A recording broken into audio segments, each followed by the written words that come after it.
যেন বলিউডের অ্যাকশন ছবি। আইন রক্ষকরাই আক্রান্ত। উত্তর দিনাজপুরের গোয়ালপুকুরে আক্রান্ত পুলিশ। পাঞ্জিপাড়ায় গুলিবিদ্ধ 2 পুলিশ কর্মী। ইসলামপুর আদালত থেকে আসামিকে জেলে আনার সময়ের ঘটনা। বিচারাধীন বন্দী সাজ্জাক আলম নিজেই গুলি চালায় নাকি বন্দীকে ছাড়াতে বাইরে থেকে দুষ্কৃতী হামলা? ঘটনায় এখনো পর্যন্ত ধোঁয়াশা রয়েছে। গুলিবিদ্ধ 2 পুলিশ কর্মীকে নিয়ে যাওয়া হয় ইসলামপুর হাসপাতালে, পরে তাদের উত্তরবঙ্গ মেডিকেল কলেজ হাসপাতালে স্থানান্তর করা হয়।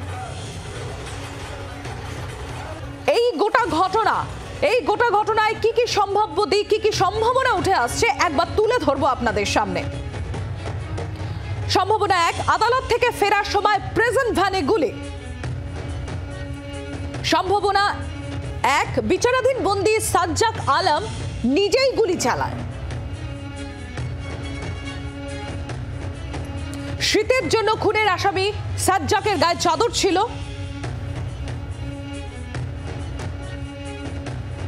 চাদরের তলে আগ্নেয়াস্ত্র লুকিয়ে রেখেছিল সাজ্জাক। সেক্ষেত্রে প্রশ্ন, বিচারাধীন বন্দির কাছে আগ্নেয়াস্ত্র এলো কিভাবে? আদালত থেকে ফেরার সময় প্রিজন ভ্যানে গুলি। বিচারাধীন বন্দী সাজ্জাক আলম নিজেই গুলি চালায়। এই প্রথম সম্ভাবনা উঠে আসছে।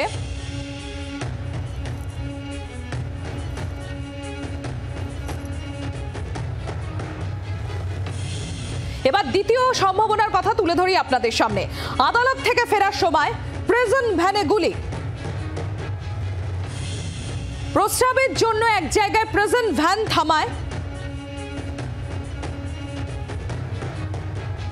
প্রিজন ভ্যান থামাতেই হামলা দুষ্কৃতীদের।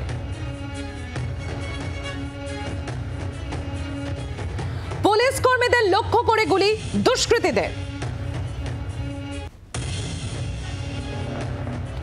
বিচারাধীন বন্দী সাজ্জাক আলমকে নিয়ে পালায় দুষ্কৃতীরা। এদিকে আপনাদেরকে জানাই, পুলিশের তরফ থেকে যেটা বলা হচ্ছে যে প্রিজন ভ্যানের ভেতর থেকেই গুলি চলতে পারে। আর সেক্ষেত্রে আপনাদের জানিয়ে রাখি, এই যে বিভিন্ন সম্ভাবনার জায়গা উঠে আসছে যে প্রিজন ভ্যানের ভেতর থেকে কি তাহলে সাজ্জাক গুলি চালালো, আসামি সাজ্জাক গুলি চালালো, নাকি বাইরে থেকে দুষ্কৃতীরা হামলা করেছিল? আর এখানেই প্রশ্ন যে পুলিশ যেটা বলছে যে সম্ভাবনার কথা যে সাজ্জাক আলমই ভেতর থেকে গুলি চালিয়েছিল, তাহলে এখানেই প্রশ্ন উঠছে তার কাছে আগ্নেয়াস্ত্র এলো কি করে? ভবানন্দ সিংহ আমাদের প্রতিনিধি রয়েছেন আমাদের সঙ্গে, সরাসরি চলে যাবো ভবানন্দর কাছে। ভবানন্দ, রীতিমতো বলিউড স্টাইলে, একেবারে বলিউডে আমরা এই ধরনের ছবি দেখি, সেটাই আজকে আমরা বাস্তবে হতে দেখলাম এবং একাধিক সম্ভাবনা এখানে উঠে আসছে। এক, যেটা সম্ভাবনার কথা জি 24 ঘন্টা আমরা তুলে ধরছি যে তাহলে কি সাজ্জাক আসামি সে নিজে গুলি চালিয়েছে, সে চাদরের মধ্যে আগ্নেয়াস্ত্র লুকিয়ে রেখেছিল। 2, হতে পারে বাইরে থেকে দুষ্কৃতীরা গুলি চালায় এবং তারপর সাজ্জাককে নিয়ে দুষ্কৃতীরা পালিয়ে যায়। পুলিশ যেটা সম্ভাবনার কথা বলছে যে সাজ্জাকের হাতেই অস্ত্র ছিল এবং সেই গুলি চালিয়েছে। তাহলে এখানে প্রশ্ন যে সাজ্জাকের হাতে, একজন বিচারাধীন আসামির হাতে অস্ত্র, আগ্নেয়াস্ত্র এলো কি করে?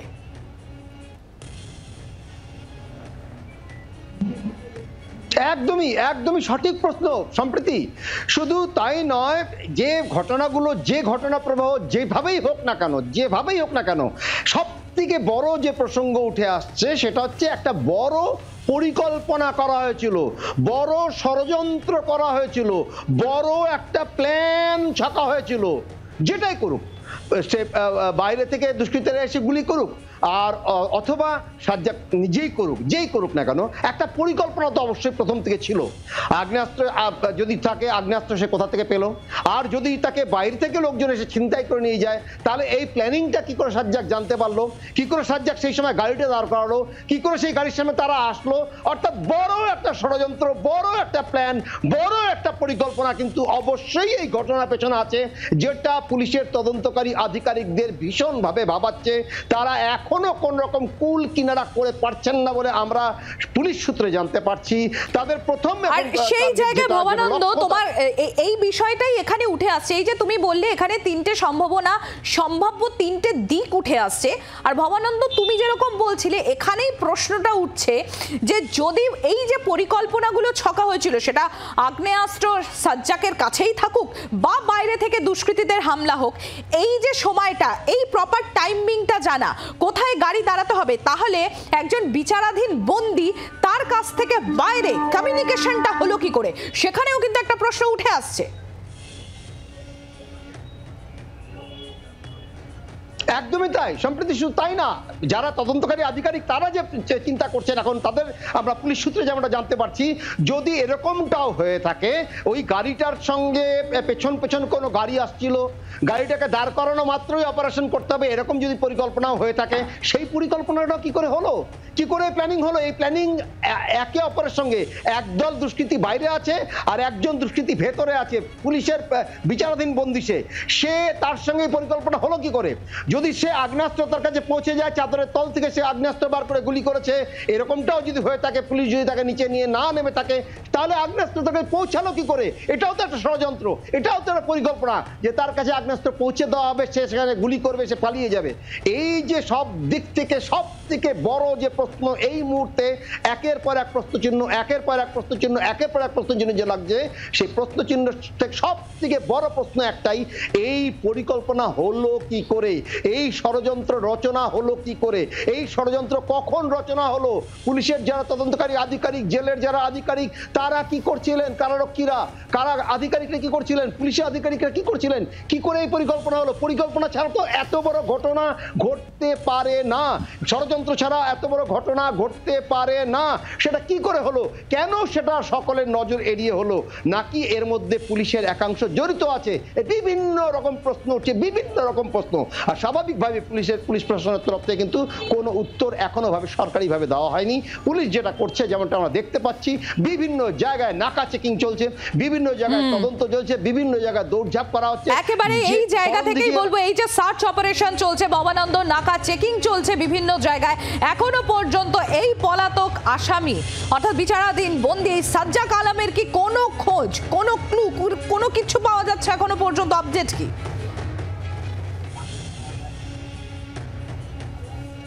দেখো, পুলিশের তরফ থেকে যদিও কিছু আমাদের বলা হয়নি, কিন্তু আমরা আমাদের পেশার তাগিদে যতটা জানতে পারছি পুলিশ সূত্রে, তাতে কিন্তু এখনো পর্যন্ত পুলিশের হাতে কোনো রকম কোনো তথ্য নেই। পুলিশ কিন্তু এখনো কোনো কিছু জেনে উঠতে পারেনি। পুলিশ কিন্তু কোনোভাবেই কোনো রকম ক্লু এখনো পর্যন্ত সাজ্জাক কোথায় যেতে পারে তেমনটাও কিন্তু পুলিশ জানতে পারছে বলে আমরা জানতে পারছি, যে তেমনটা তাদের কাছে কোনো খবর নেই। আমাদেরও সেদিকে নজর থাকবে ভবানন্দ। আপাতত তোমাকে ধন্যবাদ। কেউ কেউ বলছেন বজ্র আটুনি ফসকা গেরো, কেউ কেউ বলছেন শস্যের মধ্যেই ভূত, কিন্তু পুলিশ সুপারের পুলিশের তরফ থেকে কি বলা হচ্ছে শোনাবো আপনাদের। একটা ইনসিডেন্ট হয়েছে, একটা আন্ডার ট্রায়াল প্রিজনার, আমরা বাকি তদন্ত করে দেখছি। স্যার ফায়ারিংটা কার পিস্তল দিয়ে হয়েছে স্যার?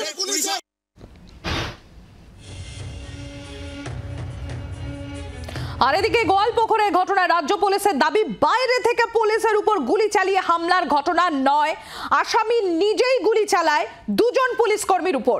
ভ্যানে একজন মহিলা পুলিশ কর্মী, একজন এসআই ও কনস্টেবল ছিলেন। পাঞ্জিপাড়ার কাছে যাওয়ার পর বাথরুম যাওয়ার কথা বলে আসামি। কনস্টেবল ও এসআই আসামিকে নিয়ে মাঝ রাস্তায় নামেন। কম্বলের ভিতর থেকে অস্ত্র বের করে দুজনের উপর গুলি আসামির। অস্ত্র কোথা থেকে পেল আসামি, এই একাধিক প্রশ্ন এবার উঠে আসছে, যে অস্ত্র কোথা থেকে পেল আসামি, কোর্ট চত্বরে কারোর থেকে কি হাতায়।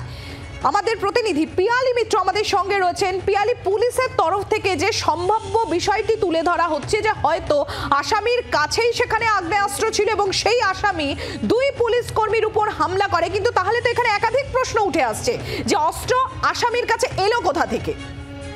একেবারে দেখো, সেটাই সব থেকে বড় প্রশ্ন এবং পুলিশ এখন সেই প্রশ্নের উত্তর খোঁজার চেষ্টা করছে। পাশাপাশি এই আসামি তাকেও ধরার চেষ্টা করছে। তার কারণ হচ্ছে 2019 সালে কোচবিহার 2019 সালে করণদিঘি থানাতে একটা খুনের মামলা হয়। সেই খুনের মামলাতেই এই অভিযুক্তকে গ্রেপ্তার করা হয়েছিল এবং তারপর থেকে নির্দিষ্ট সময় অন্তর জেল থেকে তার প্রোডাকশন তাকে নিয়ে আসা হয়। আজকেও প্রিজন ভ্যানে করে তাকে নিয়ে আসা হয়েছিল। সেই প্রিজন ভ্যানে একজন অ্যাসিস্ট্যান্ট সাব ইন্সপেক্টর, একজন কনস্টেবল কনস্টেবল এবং একজন মহিলা পুলিশ কর্মী ছিলেন।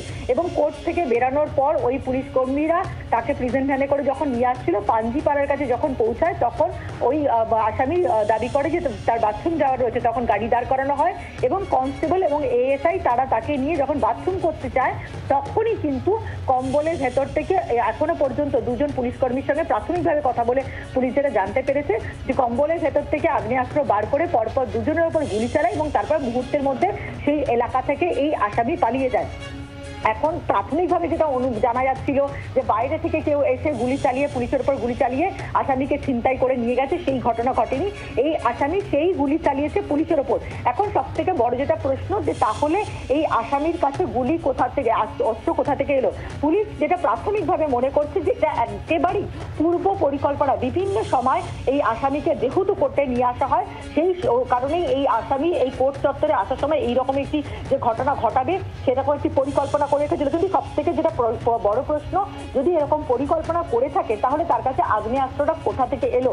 এখন বিভিন্ন সময় যখন কোর্ট চত্বরে আসামিরা আসেন তাদের সঙ্গে পরিবারের লোক অনেক সময় দেখা করতে আসে, বিভিন্ন দরকারি জিনিসপত্র খাওয়ার থেকে শুরু করে অনেক কিছু দেয় এবং সেই সুযোগেই কি কোর্ট চত্বর থেকে এই আসামি পুলিশের নজর এড়িয়ে আগ্নেয়াস্ত্রটাকে হাতিয়েছিল, নাকি যে জায়গাতে সে বাথরুম করতে যাবে বলে দাঁড় করিয়েছিল গাড়ি সেখানেই আগে ভাগে তার পূর্ব পরিকল্পনা অনুযায়ী কেউ তার জন্য অস্ত্র রেখে গেছিল এবং সেই অস্ত্র নিয়েই হামলা চালিয়েছে?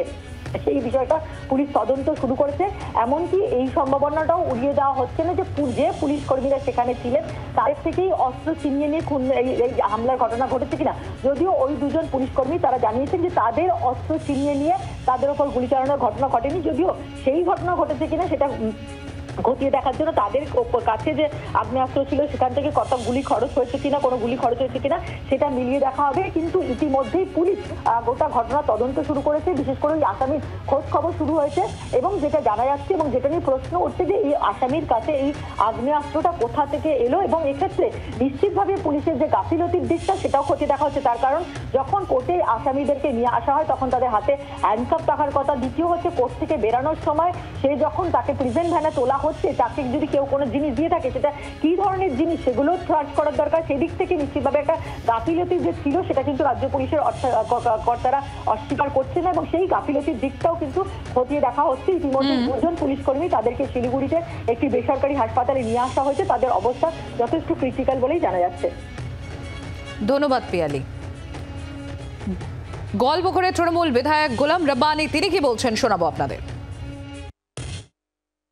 আমার বিধানসভার অধীনে আন্ডারে আছে ওটা কালীবাড়িটা, তো আমার বিধানসভার বর্ডার ইসলামপুর স্টার্ট, আমার বিধানসভা শেষ ওখানে মাঝখানে আসামি বললো কি আমি পেশাব করবো, ওয়াশরুম যাব, গাড়িতে ছিল ও ওয়াশরুমে বলি, তারপরে কেউ বাইরে থেকে আসলো না কি হলো গুলি চললো। গুলিটা কে করছে এটা আমি সঠিক খবর পাচ্ছি না এখন। হ্যাঁ, আর দুইজন ইঞ্জিনিয়ার যে আসামি শুনলে পালিয়ে গেছে। এসপির সঙ্গে কথা বললাম যে আসামিটাকে ধরেন আর কে গুলিটা চালানো ওটা তদন্ত করেন যত তাড়াতাড়ি হয়। আজকে ট্রায়াল ছিল তো কোর্টে, আসামি ছিল রায়গঞ্জ জেলে, ওখান থেকে ইসলামপুর কোর্টে প্রডিউস হবে, ট্রায়াল হবে। এটা আমি গভর্নমেন্ট পিপির সঙ্গে আইপিপির সঙ্গে কথা বললাম, ওনার সেটা উনি বলে কি ট্রায়ালটা হলো, ট্রায়ালটা হওয়ার পর ওরা বাড়ি নিয়ে গেল এখান থেকে রাস্তায়। বাংলার আওয়াজ, বাঙালির আবেগ, জি 24 ঘন্টা।